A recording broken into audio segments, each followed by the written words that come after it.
Are there like common misconceptions or things that people don't even know that they should really put as maybe a priority or something to really think about that's maybe not thought about much? Yeah, there's so many. I think there's a couple that I can hit upon. One is there's almost this sense of our whole lives, there's the supposed tos. Okay, you're supposed to get good grades in high school so that you can go to college. You're supposed to get good grades in college so you can get that entry-level job. You're supposed to do a good job there so you can... And you start moving through this conveyor belt, and then all of a sudden retirement's approaching, and there's no supposed to. It's like, wow, all of a sudden there's no work, there's no school, there's really no... I shouldn't say no expectations. There's always expectations, but there's this wide open next season of life, and it's totally up to you as to what that needs to look like. Because I'll say that so many people I see...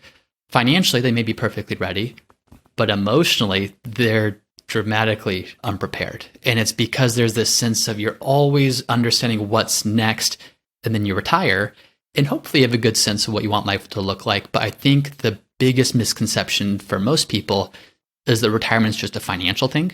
It's just once I hit this dollar amount in my portfolio, once I can create this level of income, then I'm good and everything is easy. Deeper than that, you want to make sure that you're retiring into something that's by design, that you've intentionally created, not just hoping for the best when you make it happen. That's one thing. And then the second big thing is, particularly as it pertains to investing, there's this thought that, okay, I'm going to retire and I need to get super conservative with my investments because I'm no longer saving. I'm no longer adding to my 401k. I'm no longer putting money into my investments. I'm now pulling money out of my investments.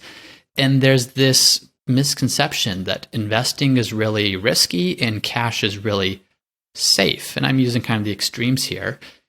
And I think both are needed for a good plan in retirement, because the reality is the risk for most retirees isn't these temporary downturns. The market's always going to be the market. There's always going to be jitters. There's always going to be things that give us concern and that are scary, but those are temporary.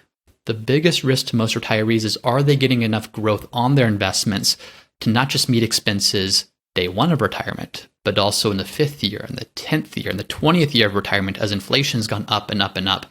And they are sometimes too conservative to protect against those short-term declines, that they end up missing the biggest risk, which is that long-term erosion of purchasing power. And that's really difficult. It's a difficult position to be in.